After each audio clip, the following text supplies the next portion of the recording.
Здравствуйте, друзья! Этот канал о мистике из реальной жизни. Все истории на канале присланы подписчиками. Я благодарю их за это. Я думаю, что большая их часть найдена ими на просторах интернета. Поэтому у меня есть просьба. Пишите, пожалуйста, название источника. А еще благодарю тех, кто подписывается на канал, ставит лайки, грозные дизлайки и пишет свои комментарии. Ведь поставить пальчик вверх, если понравилось, или вниз, если не нравится – это дело секунды. Это очень поможет каналу в продвижении. Спасибо тем, кто смотрит из России все каналы через VPN.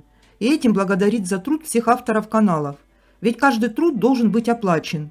Стилистика авторов в историях сохранена. Вымысел в них или правда проверить невозможно. Но в любом случае каждая из них, на мой взгляд, достойна внимания. Приятного вам прослушивания. Последняя годовщина. Автор Дженни Дан. Чудесное было предложение отправиться отпраздновать годовщину свадьбы со своими друзьями, семейной парой Ритой и Олегом, солнечные майские выходные, в одну из отдаленных деревень нашей необъятной родины. Дни уже стояли солнечные и теплые, дорога была не близкая, но мы любили путешествовать. Пейзажи по пути открывались самые живописные. Бескрайние луга, лесные опушки вдалеке, небо, облака причудливых форм. Впереди было несколько счастливых дней отдыха на природе, вдалеке от городского шума, пыли, незамолкающих телефонных звонков. Таким образом выбраться получалось крайне редко, так что мы были в сладком предвкушении и напланировали себе насыщенный досуг с рыбалкой, шашлыками, вечерними посиделками у костра. Расстояние от нашего города до места назначения составляло 360 километров. Деревня эта была самой настоящей. До районного центра было километров 70. Представляла она собой очень длинную улицу в низине, между двух холмов. Старенькие, но аккуратные домики стояли по обе стороны дороги, которая существовала, казалось, только благодаря повозкам с лошадьми, которых имелось несколько на всю деревню. Они помогали обеспечивать нужды местных жителей несколько раз в неделю. Местными жителями в основном были пенсионеры. Некоторые из домов уже пустовали и сиротливо выглядывали из зарослей высокой травы и бурьяна. Жилые домики явственно выделялись художественными палисадниками и красочными клумбами. Дом, в который мы направлялись, принадлежал семье Олега уже несколько поколений. Когда-то в нем проживали его бабушка и дедушка. Позже же родители старались сохранить его для себя и детей, как дачу, место отдыха. Дом бревенчатый, добротный, с резными наличниками. Когда-то его ставил лучший плотник этого поселения. Место расположения тоже было самое выгодное. С одной стороны выход к реке, прямо через огород. С другой стороны выход к опушке. Колодец располагался в 10 шагах от ворот. В общем, место совершенно волшебное для нас. С ребятами мы дружим с детства и стараемся видеться по значимым датам, потому как ритм жизни уже не позволяет часто видеться. Встретиться мы должны были уже у дома. Дорогу мы хорошо знали. По прибытии мы разгрузили привезенные необходимые вещи и продукты, и девочки начали с наведения от некого порядка и уюта в доме, а мальчики готовили двор к вечерним посиделкам у костра. Закатное солнышко уже забирало с собой остатки дня, как у нас все было готово к вечернему костру. Вечер был прекрасен. Такое глубокое синее небо, усыпанное миллионами и миллионами звезд. Если смотреть в него долго, создается впечатление, что вот-вот упадешь в него, вопреки законам притяжения. Языки пламени костра на фоне черно-бриллиантового от звезд неба тепло освещали нас, создавая уют и неповторимую атмосферу. После ужина, как полагается, настало время для историй, и первыми были ребята. По обыкновению сначала мы делились друг с другом глобальными новостями, произошедшими с нами за время, которое мы не виделись, самым основным и важным. Однако сегодня Олег начал с рассказа о том, как они добирались в этот раз до деревни, и что с ними произошла странная история. Далее с его слов. Мы планировали выехать пораньше сегодня, чтобы успеть заехать в магазин и докупить необходимое. Несмотря на прогноз погоды, обещающий ясное небо, погода хмурилась. А когда мы отправились в дорогу, и вовсе началась гроза, сопровождающаяся сильным ливнем. День внезапно за несколько минут превратился в ночь. Мы не стали останавливаться. Надеялись, что данное явление носит локальный характер и скоро закончится. Но за 2 часа пути погода не менялась. Всю дорогу мы ехали, сбавив скорость. Осторожно, ибо дождь стоял просто стеной. А потоки воды на лобовом стекле иногда слепили, отражая в себе вспышки молний. И вот остается нам совсем небольшое расстояние, когда мы свернули с шоссе на пустынную дорогу, вдоль которой до самой нашей деревни нет ни одного населенного пункта. И я решил поднажать на педаль газа, чтобы быстрее оказаться на месте. Как вдруг нечто ударилось об машину, ее повело, и мы затормозили на обочине. Это не было что-то маленькое, это было похоже на сильный поток встречного ветра или что-то крупное. Но я могу поклясться, что ничего не видел. Рита заставила меня выйти и оглядеть все вокруг, чтобы убедиться в том, что мы никого не сбили. Хотя представить, что в таком месте, в такую погоду, на этой дороге мог оказаться человек или животное, было невообразимо. Я вышел, дождь лил стеной. Небольшой кусок земли освещал лишь свет фар нашего автомобиля. Дождь громко колотил по кузову машины и асфальту. Я постарался прислушаться, ибо разглядеть что-то получалось плохо. На расстоянии в метрах 10 от меня мне послышался плач, скорее даже надрывное рыдание. Я не был уверен, но идти и проверять сильного желания не было. Я уже насквозь промок. Меня можно было выжимать вместе с одеждой. Я списал все на звон в ушах от происходящего вокруг. Вернулся в машину и был сильно удивлен, когда обнаружил, что Риты нет. Вариантов у меня не осталось, и я пошел искать ее, прихватив с собой брелок-фонарик. От него, конечно, не было особенной пользы в таких погодных условиях, но с его помощью можно было хотя бы не споткнуться. Я направился в сторону слышавшихся мне звуков, на обочину, в сторону оврага, и, зацепившись за что-то похожее на крупный валун, фонарик не спас, полетел вниз. Очнулся я от ощущения обжигающей боли в щиколотке, насквозь мокрый. Вокруг также шел дождь стеной. Я прислушался, нет ли рядом кого. Кроме шума дождя, ветра и грозы я ничего не расслышал. Фонарик-брелок мой был безвозвратно утерян, и обратно к машине я возвращался на ощупь. Машина стояла заведенная, фары давали небольшой круг света, и каково же было мое удивление, когда из машины послышался голос Риты. Она кричала, ругалась и говорила, что я до смерти ее напугал, что вышел из машины и пропал. Пока мы выясняли отношения, небо прояснилось, дождь утих, и на улице посветлело. Это позволило нам немного успокоиться и продолжить путь. Оставалось совсем недолго. Через пару километров дорога стала совсем сухая, что подняло нам настроение, ведь это означало, что планы наши не расстроятся. Далее до места мы добрались без приключений. Весь рассказ Олега мы слушали молча, открыв рот, потому что дорога, сворачивающая с шоссе в сторону деревни, одна. Альтернативы ей нет, и мы тоже добирались этим же путем. Однако не то что ливня, даже пасмурного неба не было. В повествовании наш друг был эмоционален. Мы решили, что зададим все вопросы после. Как только Олег заканчивал говорить, на пороге двора мы увидели мужчину. Надо отметить, что возник он непонятно как, ни звука, ни шорога не издав, что было крайне трудно, учитывая тяжелые деревянные ворота, не открыв которые во двор не попасть. Он был лет 50 по виду, одет просто, по-деревенски, в руках держал трость, приветливо улыбался и молчал. Мы еще, сидя с открытыми ртами от услышанного, немного зависли. Так в тишине прошли еще несколько минут, пока Рита не подбежала к гостю, чтобы уточнить цель его визита. Тот что-то шепнул ей на ухо и продолжал, безмолвно улыбаясь, смотреть на нас. Лицо моей подруги выражало грусть и непонимание. Она вернулась к костру, молча обняв своего мужа. Также что-то на ухо ему сказала. Пока мы все отвлеклись, чудаковатый гость исчез, также не издав ни шороха. Странная непонятная тишина повисла в воздухе. В голове каруселью прокручивались все возникшие вопросы. Было ясно только то, что нам абсолютно точно есть что обсудить этим вечером. Но к нашему изумлению Олег поднялся и с нескрываемым беспокойством в голосе заявил вдруг, что им с женой нужно будет нас покинуть на некоторое время, чтобы помочь соседу, которого они якобы хорошо знали с детства. Такой информацией я не владела. Мне показалось это странным. На наши уговоры взять нас с собой, чтобы справиться быстрее, или заняться этим вопросом поутру, на свежую голову и посветлу, Рита категорически отказалась. Они еще раз пообещали вернуться как можно скорее и вышли за ворота. Сначала мы с мужем думали, что дождемся ребят у костра, но просидев так около 2 часов, отправились спать. Утро началось не с кофе, а с громких криков моего мужа, который во весь голос выкрикивал ругательство где-то у ворот со стороны улицы.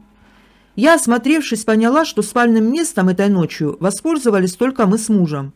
Вторая кровать в углу комнаты так и стояла, аккуратно заправлена, со стопочкой белья, которое мы с Ритой приготовили с вечера.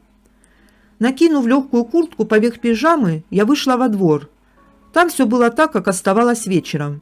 Потухший уже мангал, лавочка и 2 раскладных стула рядом, посуда на 4 персоны на низеньком самодельном столике. Когда я вышла за ворота, то обомлела от увиденного. У ворот был припаркован наш автомобиль. А вот машины ребят видно не было. На месте их машины осталась выжженная трава. Будто кто прямо по периметру автомобиля пролил розжигом и подпалил траву. Такого я еще не видела. Муж мой сыпал ругательствами в адрес ребят, которые по непонятным причинам, даже если случилось что, то можно и предупредить, сели и уехали. И, по всей видимости, еще ночью, так как в дом никто кроме нас не заходил. Злость и непонимание вызывала также выжженная трава, недалеко от машины. На ум никак не приходило, кто из местных бабушек-одуванчиков или дедушек-беседушек мог такое сотворить. Было непонятно и то, как это хозяева дома уехали, оставив все нараспашку. Мы дружим и доверяем, конечно, друг другу, но вот ключей от дома не имели. И сейчас никак не могли сообразить, как же нам теперь уехать, оставив дом открытым. Мы постучались еще в 2 ближайших соседских жилых дома. Те, кто открыли, сказали, что ребят не видели. О помощи не просили, и всю ночь было тихо. Ни проезжающей машины, ни разговоров на улице слышно не было. Конечно, этот обход только добавил вопросов, от которых взрывался мозг. В памяти еще остались события прошлого вечера. Мы с мужем смотрели друг на друга молча, но у каждого из нас голова взрывалась вопросами. Мы выехали ближе к обеду, предварительно все приведя в порядок и прикрыв, насколько это было возможно. Решили, что ближе к райцентру сотовый начнет ловить, и мы сможем связаться с ребятами. В душе оставался нехороший осадок. Ехали мы молча. Вдруг телефон мужа, поймав связь, начал разрываться сообщениями. Спустя какое-то время и мой телефон начал оповещать о поступивших сообщениях. Их содержание повергло нас в шок. Сообщения были от Риты, датированы вчерашним днем. То есть это было время, в которое мы уже добирались в деревню, и связь, возможно, уже пропала. В содержание текста поверить было трудно. Там подруга писала, что не может дозвониться, и что они попали в аварию. Она не может найти своего мужа, рядом никого. Ее зажало в машине, и она не может выбраться. Впервые в жизни мне всем сердцем хотелось верить в некий дурацкий розыгрыш, в глубине души осознавая, что это совсем не похоже на Риту. Сердце бешено колотилось, к горлу подкатывал ком, откуда-то изнутри. Мурашки покрыли кожу. Страх сковал тело и мысли. Нужно было немедленно что-то предпринять, но мысли в голове путались. Нами было принято решение поехать по маршруту, по которому ребята должны были отправиться в деревню, попутно обзванивая общих знакомых. И пока я не слышала подтверждения страшного, я все еще надеялась на что-то. Трудно описать. Наверное, на чудо. Мы ехали медленно, всматриваясь по сторонам, по обочине дороги. И спустя некоторое время мой телефон зазвонил. Абонент был неизвестен. Я услышала в трубке незнакомый мужской голос. Внутри все задрожало, предчувствуя неприятный разговор. Мужчина представился сотрудником полиции соседней области. Далее с его слов было понятно, что они прибыли на место аварии, произошедшей прошлым днем на скоростной трассе. На месте происшествия было установлено, что авария произошла в результате лобового столкновения на большой скорости 2 автомобилей, в результате чего 4 человека погибли на месте, и 1 девушка госпитализирована в тяжелом состоянии. Сотрудники полиции не смогли дозвониться сразу по самым последним исходящим номерам, нашим, и сейчас просят явиться в отделение. Положив трубку, я сухо изложила услышанное мужу. Пожалуй, мое состояние можно было описать как оцепенение. Всю дорогу до отделения мы ехали молча. В голове я пыталась сложить все события в одну цепочку, но у меня не получалось. Мысли путались, и многое не поддавалось объяснению. По словам правоохранителей, авария произошла вчера днем, то есть до нашей встречи в деревне. И я, простите, была не одна.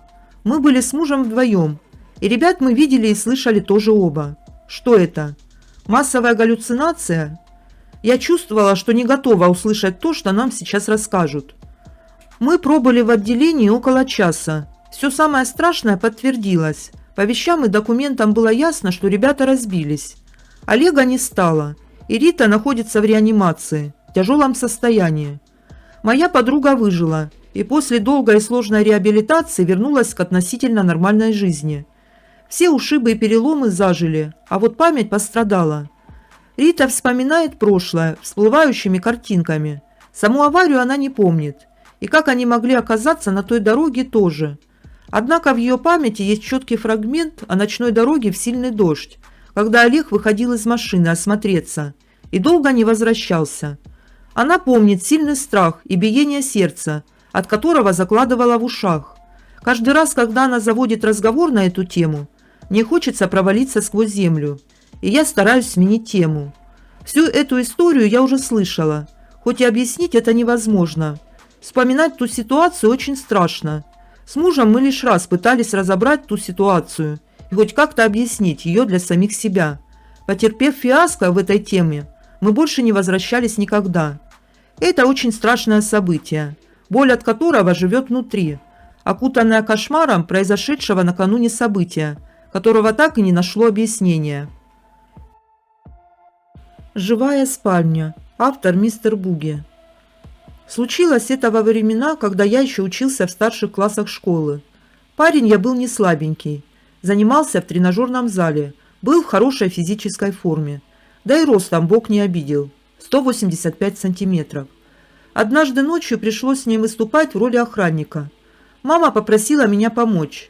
Тете Наташе, являющейся нам родственницей, а именно теткой по отцу.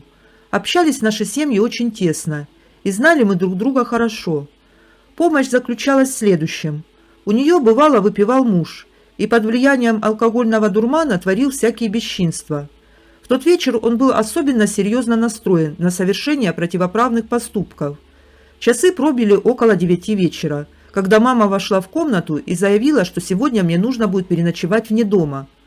Моя роль заключалась в том, чтобы просто присутствовать в выделенной для меня комнате и в случае, если будут какие-то опасные ситуации, вмешиваться. Когда мы приехали, то обнаружили тетю Наташу с красными от плача глазами. Благо, никакого рукоприкладства не было. Тетя Наташа плакала от самого факта такого свинского поведения. Мама с тетей сидели на кухне, пили чай и разговаривали. Ее муж тем временем то и дело маячил рядом, ожидая, вероятно, когда мы уйдем. Обстановка была напряженная. Я в это время обустраивал свое место ночлега, а именно одну из спален, просторную большую комнату с двухместной кроватью.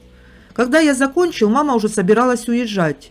Мама уехала, а дядя Гриша, муж, поняв, что я остаюсь и ловить ему нечего, удалился в свою комнату. Тетя Наташа тоже отправилась спать. Время было около 22:30. Я тоже улегся и тщетно пытался посмотреть видео в Ютубе. Предательский интернет почему-то никак не хотел нормально работать. Через некоторое время, осознав бесполезность моих попыток, я достал книгу и начал читать.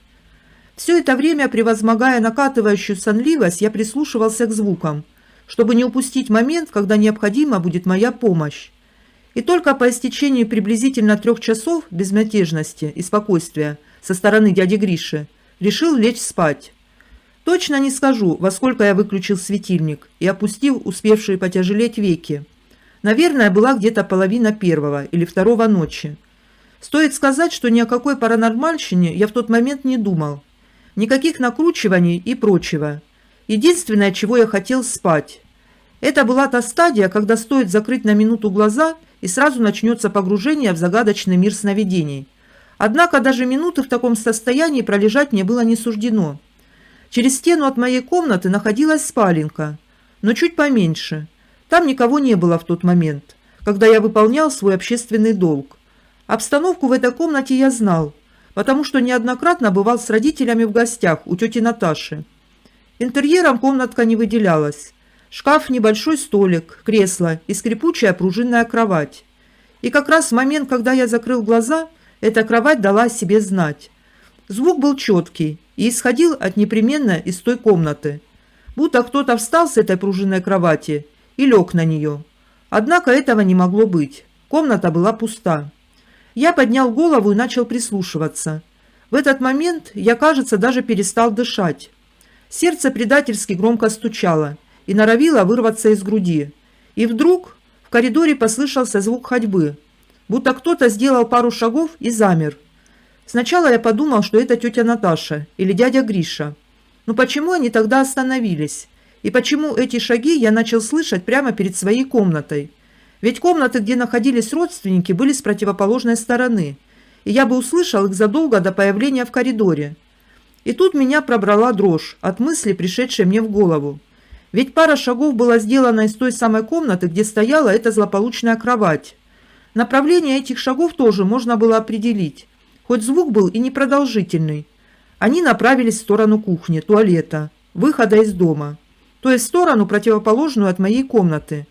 Я являюсь человеком, который, если видит что-то загадочное, неестественное, паранормальное, то сразу же идет на это что-то. Вероятно, когда-то это сыграет со мной злую шутку. Но прятаться и отсиживаться я не могу в таких ситуациях. В этот раз я поступил так же. Едва ли услышав эти звуки и немного поразмыслив, я встал с кровати и направился в коридор.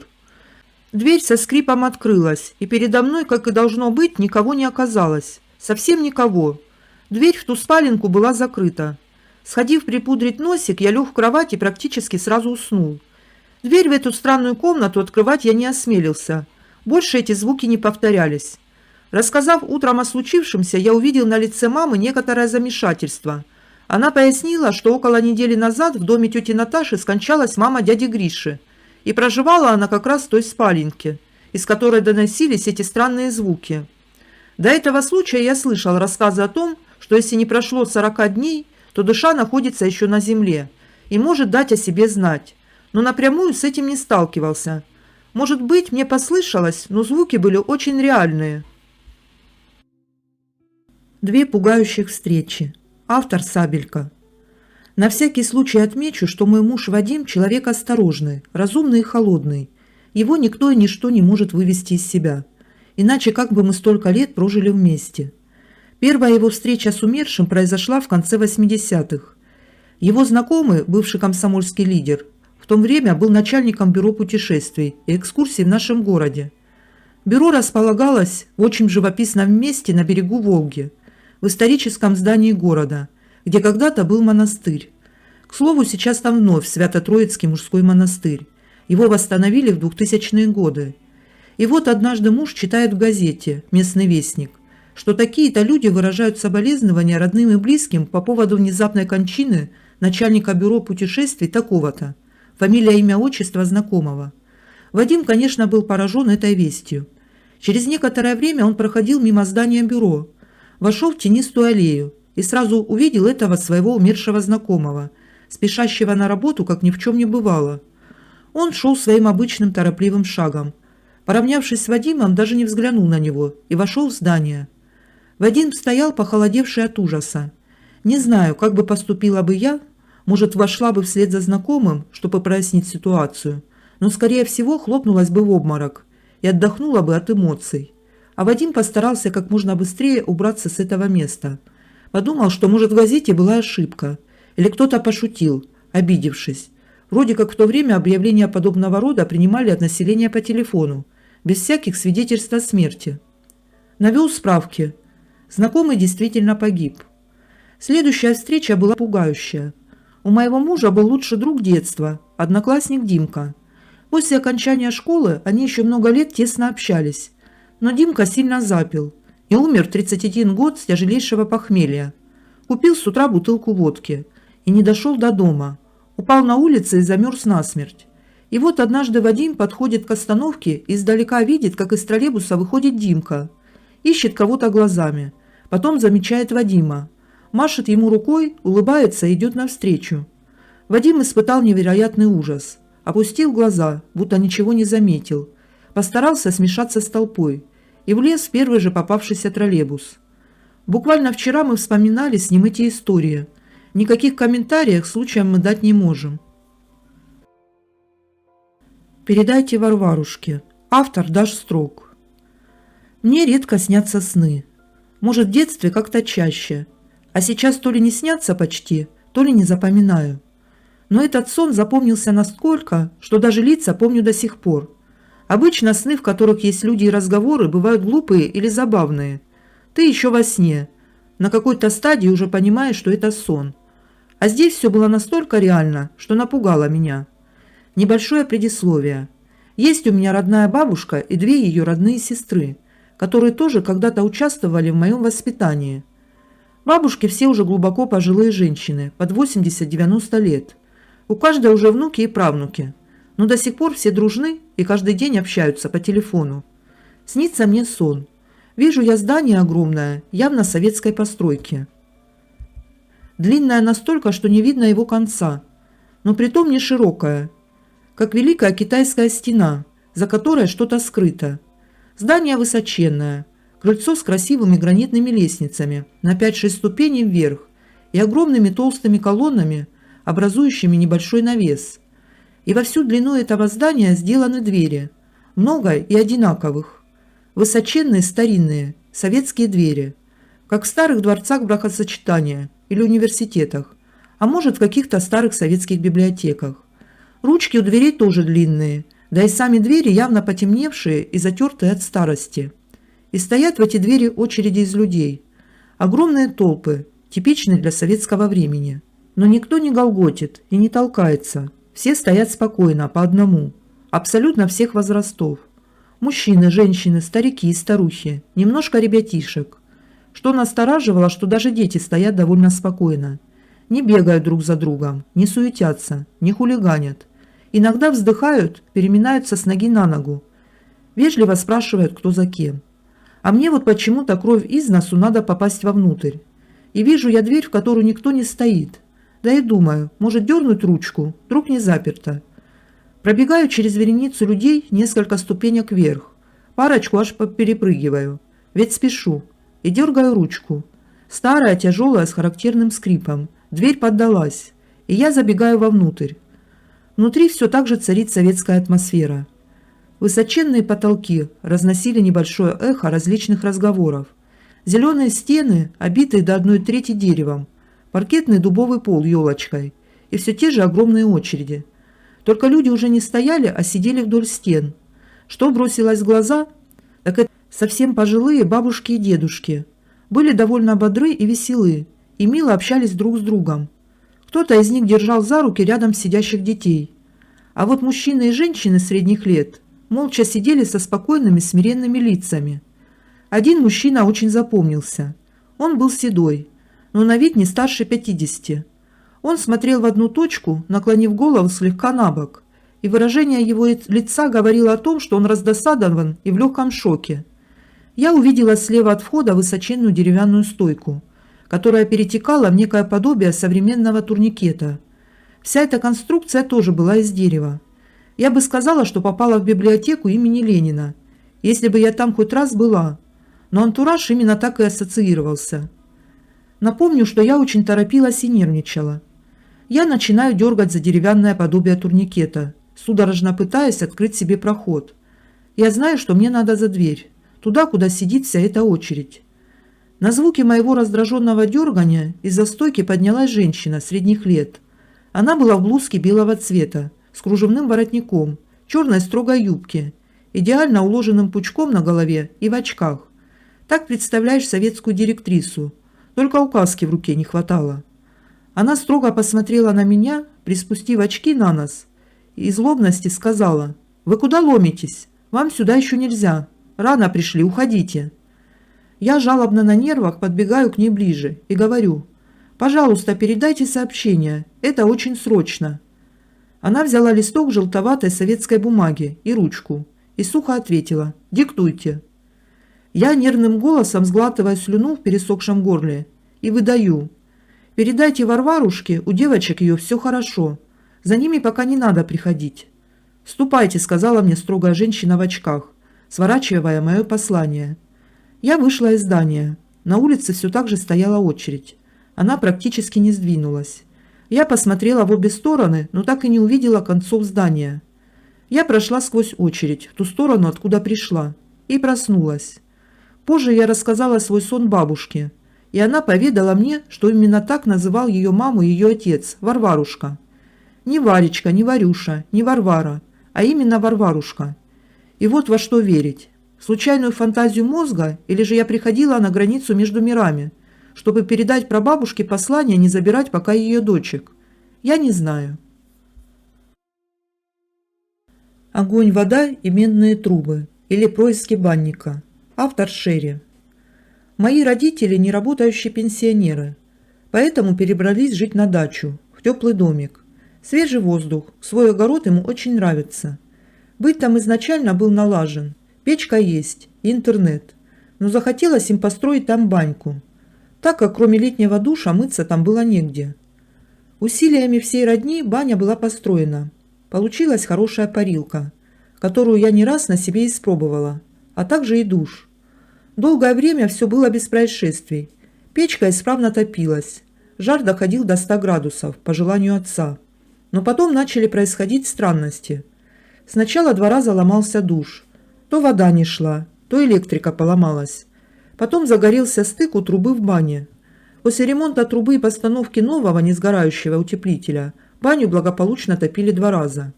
И опять в том же месте загорелась крыша. К ремонту привлекали опытных специалистов. Отец мой с 16 лет работал строителем. Все тонкости учли. Причины возгорания выявили. Потопили еще пару раз. Все хорошо. Ни дыма, ни гари. На 3-й раз возгорание. Опять всю крышу разобрали. Поставили какой-то дополнительный короб. В мае прошлого года поехали мы всей семьей к бабушке и дедушке на мой день рождения. Природа, шашлыки, баня. Все как обычно прошло на ура. Ночью снится мне сон, что я заблудился в лесу. Иду. Душа в пятки ушла. Ориентироваться наяву в лесу не умею, а во сне тем более. Вижу ежика в кустах, необычно больших размеров и странного ярко-коричневого окраса. И этот ежик тычет мне в ногу носом, типа есть просит. На этом я и проснулась. Пошла следующим вечером в душ, включила воду. И только намылилась, как горячая вода перестала литься, и на меня хлынул поток ледяной воды. Выскочив из душа, обмотавшись простыней, я вышла на улицу, позвать отца, чтобы он посмотрел, в чем тут может быть дело. Каково же было мое удивление, что возле бани при лунном свете я увидела ежа, который сжался в клубочек и тихонько фыркал. И тут я вспомнила свой сон. Меня словно осенило, что это сам банник так просил еду и хотел подружиться. Днем я купила в магазине большой и красивый березовый веник и решила подарить его баннику, вслух при этом сказав, что это ему подарок. Веник повесила в углу предбанника и рядом поставила угощение в виде сдобы. Не знаю, совпадение это или нет, но по сей день в бане у родителей ничего не ломается. И все без происшествий. К следующему моему приезду к родителям хочу сплести фигурку банника в шапочке парильщика с березовым веником в руке и повесить ее в бане. Думаю, ему понравится мой подарок. Да и нам будет уютнее, комфортнее, а главное безопаснее. Странная пропажа. Автор «Слон и слоненок». В моем доме время от времени происходят странные вещи. Я рассказываю о них своим друзьям, и они не могут определиться, это жилье у меня такое, или это я сама притягиваю необъяснимые явления. Я собрала вечеринку по поводу своего дня рождения. Пригласила довольно много гостей, и было весело. Один гость выпил немножко больше, чем нужно, и, подойдя ко мне, попросился где-нибудь прилечь отлежаться. Я отвела его в комнату сына, показала кровать, и он там остался. Праздник окончился, гости расходятся. Подвыпивший гость тоже пришел в себя и собирался уходить. Единственная проблема – он, ложась на кровать, стянул с носа очки, а теперь не может их найти. Пошли посмотрели. Подоконник, стол, тумбочка у кровати, под кроватью – все осмотрели. Нигде нет. Пообещала поискать основательней и, найдя, позвонить. Гость очень недовольный. Очки дорогие. Ушел. Очки я не нашла. Прошло 3 года. За это время в комнате сына был сделан капитальный ремонт с выносом всей мебели. Несчетное количество раз была произведена уборка и отодвигание кровати. Но в один прекрасный вечер сын менял постельное белье и, заправляя простыню, услышал звук падающего предмета. Наклонился. На полу лежали очки. Принес он их мне. Да, очки нашего гостя. Откуда они взялись у нас, объяснения не нашлось. Очки вернули. Васу Ремона. Автор Тенгу. Источник сайт Фостор.ру. Васу Ремона – это потерянная вещь по-японски. Забытые зонтики и то прочее. Мне нравится это емкое слово. Речь пойдет о странных пропажах и находках. Мелкие бытовые странности. Недавно муж рассказал. Пропала флешка с рабочими файлами. Обнаружил он это по дороге домой, намереваясь поработать. Электричка идет час. Он давно приспособился тратить его с пользой. Огорчился, конечно. Там много нужного было. Я, говорит, все пытаюсь вспомнить, куда я ее мог засунуть. И смутно припоминается мне, как я ее кладу, не глядя. Куда-то, но не туда. Это как не туда? Да вот не знаю, говорит. Куда-то не туда. Приехал домой. Несколько раз перетряс весь рюкзак. Особенно внимательно обшаривал те внутренние кармашки на молнии и без, где эта флешка обычно лежала. Нету, пусто.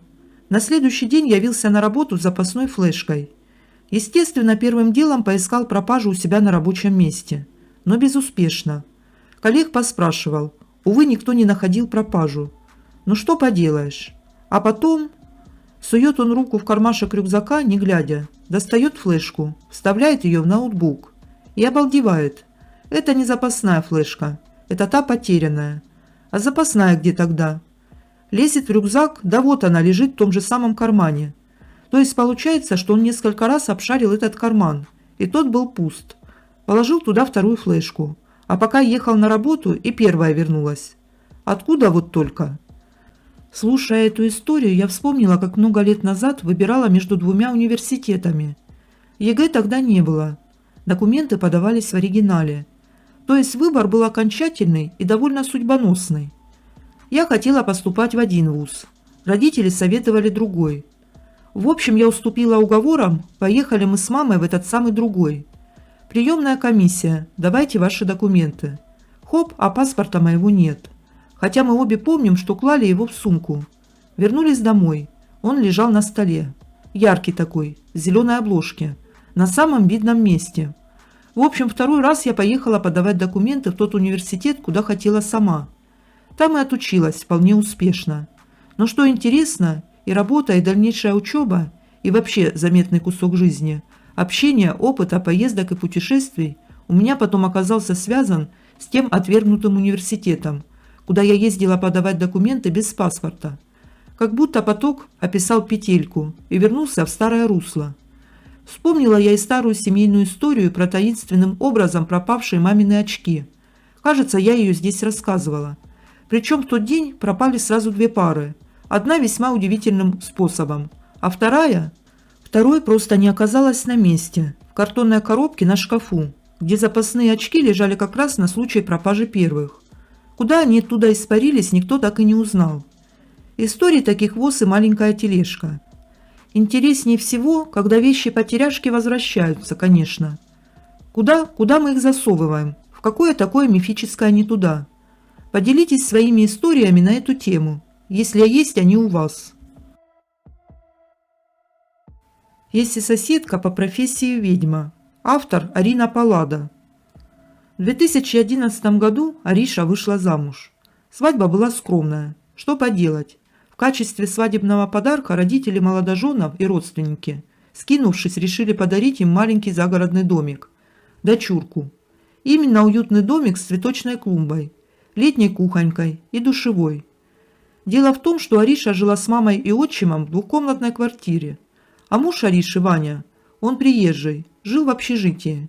Ребята молодые, снимать квартиру было дорого. А так они могли бы с мая по октябрь проживать на даче. Благо домик находился близко от станции и не так далеко от города. Им не нужен был огород с картошкой и теплица. Нужно было просто побыть вдвоем и на выходные пригласить друзей на шашлыки. Единственное, что вызывало сомнения у Вани – очень низкая цена за участок. Он вообще человек подозрительный. Ариша и Ваня – ребята старательные, работящие. Сами делали ремонт. Окошки новые вставили. У одной старушки дешево купили старую кухонную мебель и диван. Кое-кто из Аришиных подруг поделился с ней лишними вещами. Как только ребята стали обживаться, к ним заглянула соседка справа. «Все трудитесь? Прямо как муравьишки. Свой муравейник строите», – сказала она, смеясь. «Угощайтесь, пожалуйста». И протянула им глиняную миску с оладушками. Соседка представилась Василисой Феоктистовной, сказав, что можно называть ее еще проще – тетя Васса. Была она женщиной довольно-таки полной, даже тучной, но при этом румяной, голубоглазой, улыбчивой, с ямочками на щеках. Сказала, что живет она на своей даче круглый год, поскольку сбежала от своего сына-алкоголика. Разводит курочек, у нее всегда яички свежие, хорошая прибавка к пенсии. А теперь вот и свинка у нее опоросилась. Ребята были в шоке.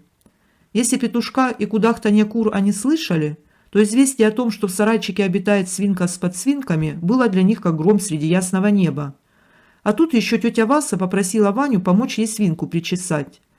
Ваня подумал, что тетя Васа, наверное, не в своем уме.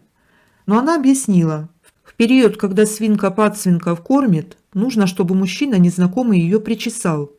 Свинка похрюкает, да и деньжат нахрюкает. Ясно, что с головой у тетушки не все в порядке. Но поросята были такие милые, что Ариша с Ваней смеха ради согласились ей помочь. Дальше больше. Они заметили, что соседка, наклонившись над пышным кустом черной смородины, что-то нашептывает, сложив ладошки лодочками. Они не знали, что таким образом, колдуя над самым пышным ягодным кустом, притягивают денежки. Таков обычай. К тому же, как другие соседи говорили, у Феоктистовны у одной яблони 2 года подряд плодоносят, вопреки законам природы. Когда ребята поздно приехали и хотели попросить у нее немного хлеба в долг, так как магазин был закрыт, она недоуменно, вытаращив на них глаза, сказала: «Разве вы не знаете, что после захода солнца в долг ничего не дают? Вы что, меня по миру пустить хотите?» С этого момента отношения между ними стали портиться. Соседке не нравилось, что к Арише и Ване приезжают друзья, жарят шашлыки, громко музыку слушают, шумят и смеются. А у нее, дескать, куры не несутся от такого шума. А уж запах шашлыка она и вовсе на дух не переносит. Юра, младший брат Вани, приехал погостить к ним на дачу. Он решил подремонтировать крышу у сарайчика и покрасить его. Парень видный, загорелый от работы на крыше. Соседка тетя Васа сразу внимание на него обратила. Юра не знал, как Арише все объяснить, пока она сама не догадалась. «Не хочешь ли ты сказать, что старуха с тобой кокетничает?» «Вот именно». Ариша и Ваня рассмеялись. Такого от великовозрастной крупногабаритной тетушки они не ожидали. Но тут однажды Юра и Вероника, девушка из соседнего садоводческого хозяйства, с которой он подружился, пошли выносить мусор. На беду навстречу им вышла тетя Васа с пустыми ведрами. Презрительно сощурившись, она с ног до головы оглядела Веронику и что-то ляпнула насчет ее короткой юбки. Дескать, не юбка, а одно название. Юра с Вероникой и ее младшим братом, как обычно, устроили гонки на самокатах. И Вероника на ровном месте споткнулась. Она упала, разбив кровь колени, локти, даже подбородок. Пришлось ехать Дмитров, в травмпункт. Юра рвал и метал. Не иначе тетка Васа накаркала. Ребята перестали с ней разговаривать. Но она как лиса. То и дело сама к ним на глаза лезла. То с одной, то с другой просьбой. А когда Ваня увидел на собственной клумбе ее свинью, то, не сдержавшись, швырнул в нее поленом. Та дико завизжала, но еще громче визжала тетя Васа. Грозила судом и тем, что они ее запомнят до конца жизни. Сосед слева Петр Львович, мужчина интеллигентный, сказал, что Феоктистовной лучше не связываться. Та любого из себя выведет, он сорвется. Она же его и виноватым сделает. Она даже своего пасынка из квартиры выгнала. Сама квартиру сдает. А он жилье снимает. И никакой он у нее не алкоголик, а несчастный, с детства забитый человек. Не принимайте ее подарков и угощений, они не от чистого сердца. Его она в свое время тоже угостила, кексом с изюмом. Пару раз откусил, раздался предательский хруст. Он сломал зуб. который, хочешь не хочешь, пришлось удалять. Она потом притворно сокрушалась. Не виновата, дескать. Это, наверное, что-то в изюме попалось. Или скорлупка от миндального орешка. Больше не буду у Сурена сухофрукты покупать. Этого продавца она на весь рынок ославила. Как только он ее увидит, трясется весь и не знает, куда спрятаться, иначе придется ей бесплатно товар отдать. А к ребятам заявился председатель садоводческого товарищества и посоветовал идти с Василисой Феоктистовной на мировую, иначе им суда не миновать. Поверьте на слово, ребята, она с каждым третьим из садоводов судилась и каждый раз дело выигрывала. То ли у нее адвокаты дьяволы, то ли она сама чертова бабушка. Ребята попробовали с ней договориться, купили торт, подарили дорогой чай. Она ведь любит чаевничать. Довольная, снисходительно улыбаясь, Феоктистовна удалилась. Утром, когда Ариша мыла крыльцо, почувствовала укол в ладонь. Надо же, откуда-то взялась тут ржавая игла, которая проколола резиновую перчатку и кожу. Она протерла ранку перекисью водорода. Но к вечеру ладонь распухла и начала напоминать вышку с повидлом. Температура у Ариши поднялась под 40. Пока ждали скорую, Евгения, супруга соседа Петра Львовича, читала над Аришей молитву. Она женщина набожная, но и суеверная. Ваня с ума сходил. Еле-еле его удержали, чтобы он с Феоктистовной не связывался. Не просто так иголка на крыльце оказалась. Ведь раньше, когда он сам крыльцо мыл, никакой иглы ему под руку не попадалось. Арише сделали укол против столбняка. Температура держалась несколько дней. Воспаление и отек долго не спадали. Слава богу, обошлось без заражения крови. А когда Ваня вдруг со стремянки свалился, ребята поняли, что не ладится у них житье на даче. Решили продать ее. Но поскольку были честными, по-честному причину объяснили. Участок купили у них цыгане, цыганская многодетная семья. Они сами москвичи. Квартира у них 4-комнатная, на Алтуфьевском шоссе. Прибавление внуков ожидают. Старый цыган усмехнулся. «Ребята, а вы заметили, что когда мы к вам участок смотреть приехали, соседка справа вашей носу не высунула? Наверное, когда другие покупатели приезжали, она глаза мозолила». Все было именно так. Наверное, теперь Феоктистовна поняла, что непросто ей будет с такой ватагой справиться. Участок был продан, хотя Арише и Ване все же было жаль покидать свое гнездышко.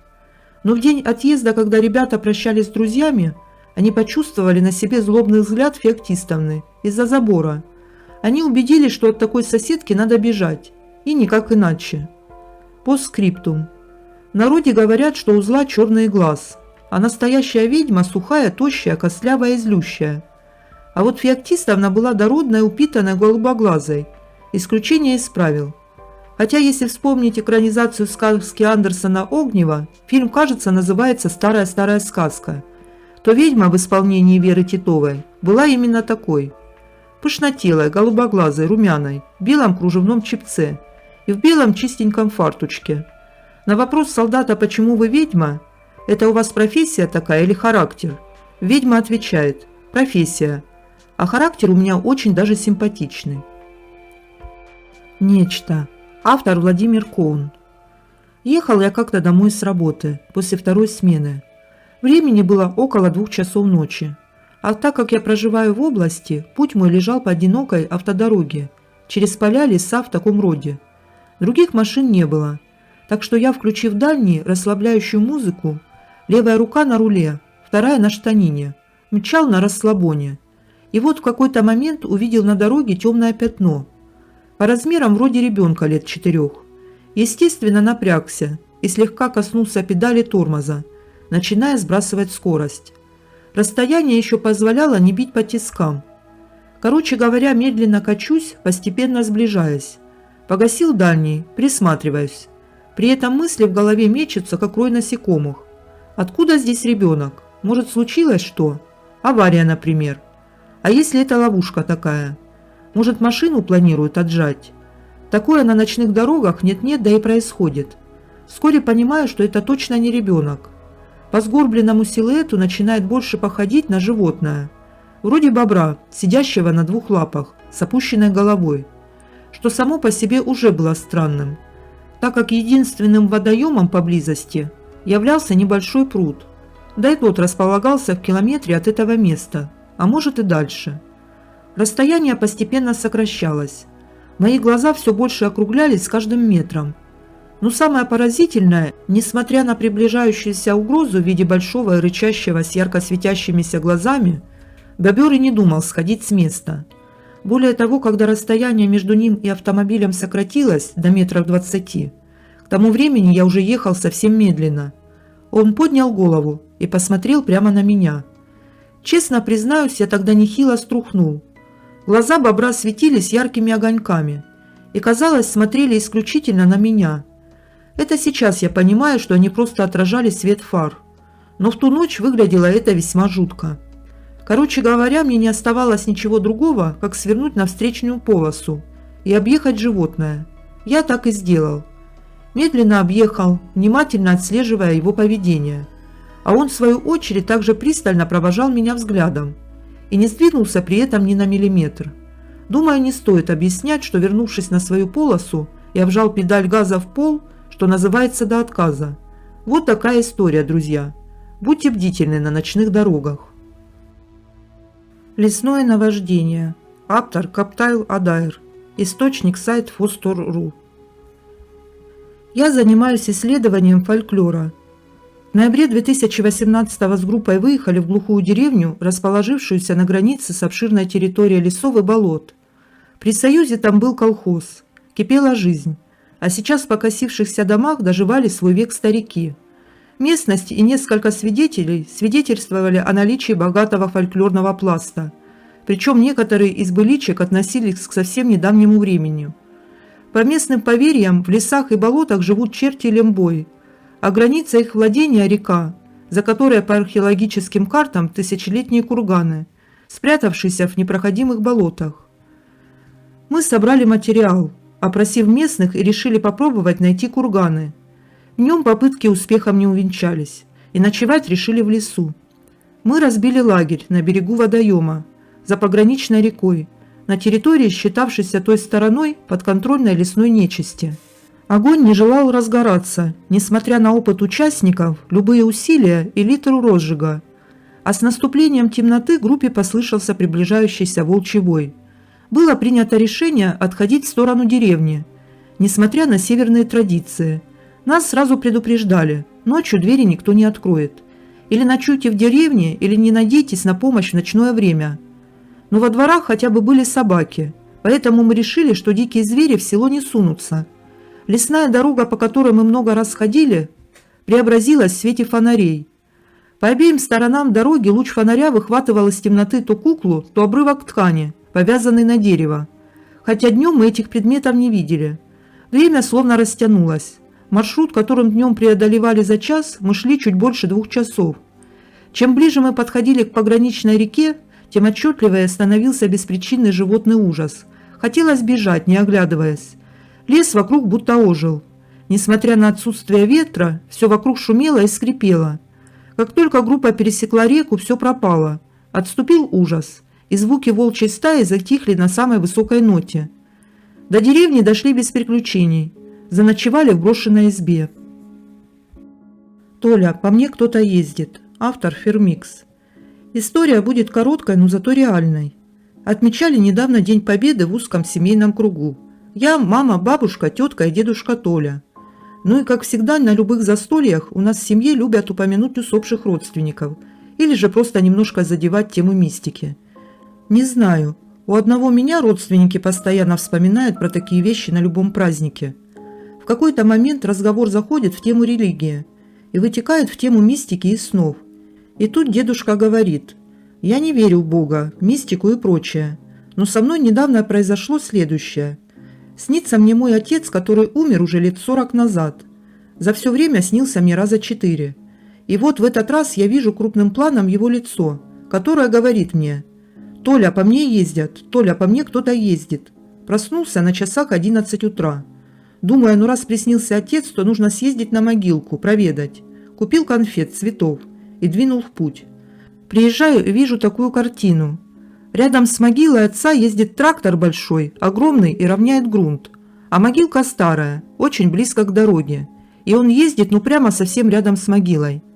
Дедушка проконтролировал процесс, дождался, когда закончат равнять грунт, подошел к могилке, положил конфет на столик, немножко посидел и ушел. Больше он ему не снился. «После этого я начинаю верить в связь того света», – сказал дедушка. «Совпадение это или нет, решать вам. Но лично я был удивлен его историей. То, что он мог ее выдумать, сразу отпадает. Дед человек суровый, прямой и честный. Никогда подобного не слышал». Странная попутчица. Автор Орландо. Источник сайт Фостор.ру. Сразу в начале повествования хочу сказать о главном. Ни в коем случае не хочу говорить здесь о политике, только по фактам и по теме. Так уж получилось, что история повествует о всем известных событиях. Однако обещаю только по делу, и не более. История эта произошла в 2012 году. Я возвращался из Санкт-Петербурга в Москву ночным поездом. Тогда был такой, если не ошибаюсь, Тверской экспресс Афанасий Никитин. Не знаю, есть ли он сейчас. Хороший комфортный поезд был. Обычно я ездил в Петербург и обратно на машине. Но была осень, а ехать по трассе в темную не хотелось. Это сейчас есть платная дорога, а тогда ее не было. И я отправился на поезде. Правда, уже хотели Сапсаны, но их тогда было не так много, как сейчас, и билет у меня взять не получилось. Мне досталось хорошее место в купейном вагоне. Из соседей была пожилая женщина и девушка примерно моего возраста. С бабушкой мы немного пообщались на отвлеченные темы, типа кто, откуда и куда. Девушка при этом молчала и мило улыбалась. А когда словоохотливая бабуля добралась с расспросами до нее, выяснилось, что девушка иностранка. По-русски понимала, если говорить не быстро, но сама изъяснялась слабовато, поэтому и предпочла молчать. Я, к слову сказать, хорошо знаю английский язык. Учил и в школе, и в университете. К тому же в университете, помимо основного разговорного, изучал еще и технический. Кто касался этой темы, понимает разницу. Я и книги читал на английском, и разговаривал свободно, поэтому предложил попутчице перейти на ее родной язык. Бабуля, как только услышала нашу тарабарщину, сразу потеряла к нам всякий интерес и засобиралась спать. Полочка у бабушки была нижняя, а у нас молодых две верхних. Из уважения к возрасту бабушки мы общались тихо, в полголоса. Я расспрашивал девушку о ее стране. Все было интересно. Девушка жила в Швейцарии, в Петербурге училась, а в Москву ехала посмотреть город. Меня несколько удивил ее чистый английский. В Швейцарии обычно говорят по-немецки, а тут чистый английский выговор. Кроме различных бытовых вещей мы стали обсуждать путешествия. Девушка говорила, что хочет побывать в Китае, посмотреть культуру. Европу, дескать, всю уже объехала, да и не мудрено. Европа не такая уж и большая. За пару дней можно несколько стран посетить. Я же рассказывал ей о своей стране, о том, где сам бывал. Разговор перетек за полночь, и свет уже не горел. Я видел, как блестят глаза девушки, особенно когда за окном проплывали небольшие полустанки. И тут я сказал ей, что очень мечтаю посетить Одессу. Много раз видел этот замечательный город по телевизору и на фото, а вот вживую ни разу. На этом моменте моя попутчица замолчала. Небольшая пауза, затем тяжелый вздох. Мы проезжали какую-то очередную станцию. Свет упал на ее лицо, и я увидел слезы. «Не поедешь ты туда. Мне жаль, но не поедешь». Я был в недоумении. «Как так? Это же не Танзания, поди, и не Мальдивы за 3-9 земель. Возьму путевку и поеду». «Ладно», – тихо сказала девушка и вытерла слезы. «Скажу тебе, как есть». И снова вздохнула. «Пройдет немного времени, и многое изменится. Тебя не пустят туда. В Европе будут ходить люди с двуцветными флагами. Будет много вражды и смерти». Я, если честно, подумал, что это розыгрыш. На дворе 2012. Мир кругом. Какая вражда, какие смерти. Но слезы девушки меня насторожили. Я перевел разговор в иную плоскость. Мы говорили о ее учебе, а затем уже и спать легли. Утром я проснулся, лежа на боку к стеночке. Взглянул на часы. Через час прибытия. Повернулся на другой бок, попутчицы моей нет. Ну, наверное, умывание, чистка зубов – обычное дело. Бабушка уже утренний чай заварила. «Сынок, а ты чего так спишь беспокойно? Разговариваешь во сне? Да еще и не по-нашему», – спросила у меня моя словоохотливая попутчица. «Так я с соседкой беседовал, до полуночи не спал». Бабушка засмеялась. «А вроде и не пил вчера, сынок. С какой соседкой? Мы вдвоем ехали». Тут меня как обухом по голове стукнуло. На верхней полке постели нет. «А как же, бабуль, вы же сами вчера у нее спрашивали, она молчала». «Да ну тебя к лешему, пошутили и хватит», — сказала мне бабушка с улыбкой. Дальше разговаривать на эту тему не имело смысла, а там мы уже и приехали. События эти помню до сих пор в подробностях. Не спал я тогда точно и не пил ничего, ни капли. В Одессу так и не съездил. Когда теперь получится там побывать, и не знаю даже. Надеюсь, что еще увижу этот замечательный город. История моя, не выдуманная и не украшенная, как есть. Как такое возможно? Да все в жизни возможно. Поди и не такое бывало в нашем далеко не изученном мире. Рад был рассказать вам свою историю. Лесное наказание. Автор Юлия Рысь.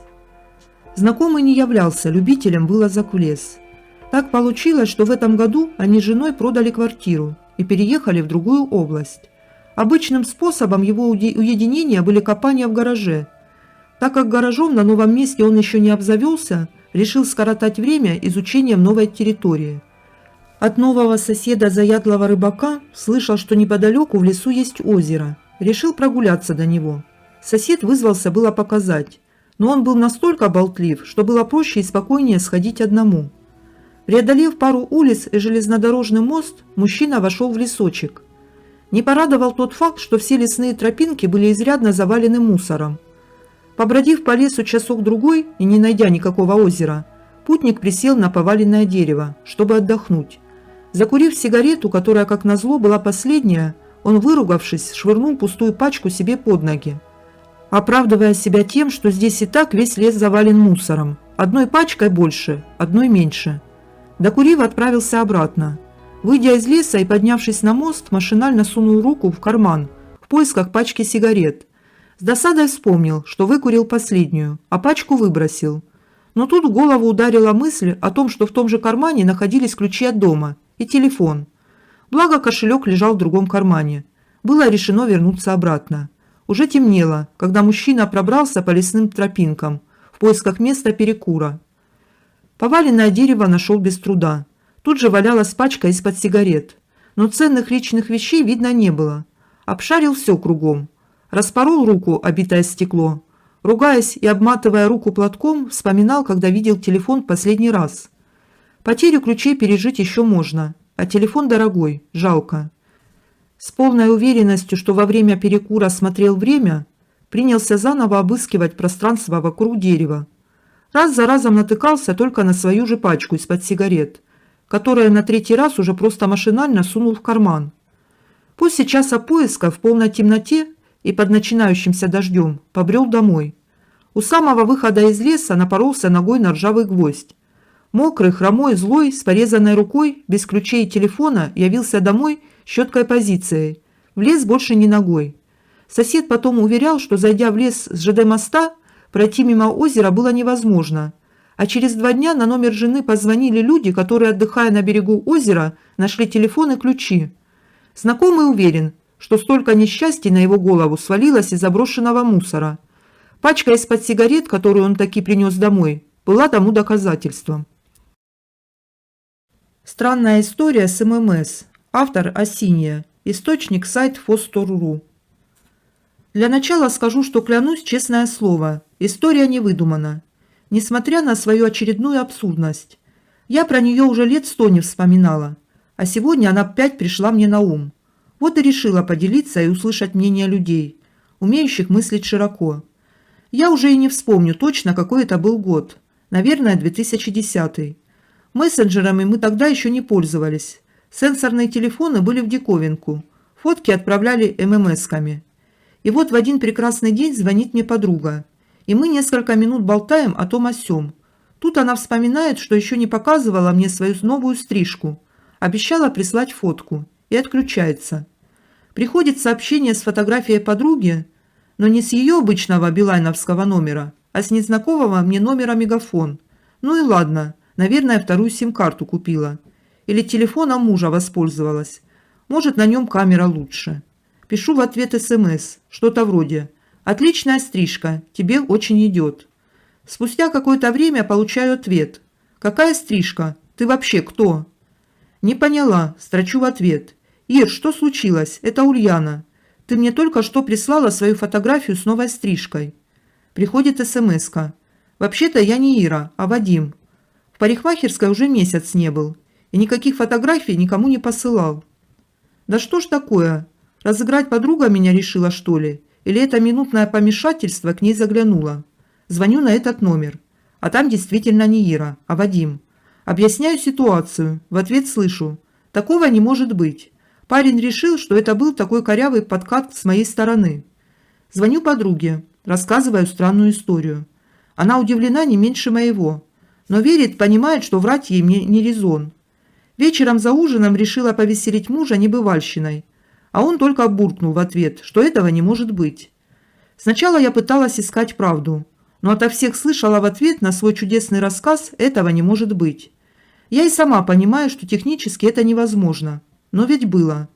Потом мне надоело каждый раз чувствовать себя дурочкой. С рассказами о событии я завязала и утешилась мыслью, что каким-то образом с нами произошло то, что невозможно. Не подтвердить, не объяснить. Ну, типа мистика.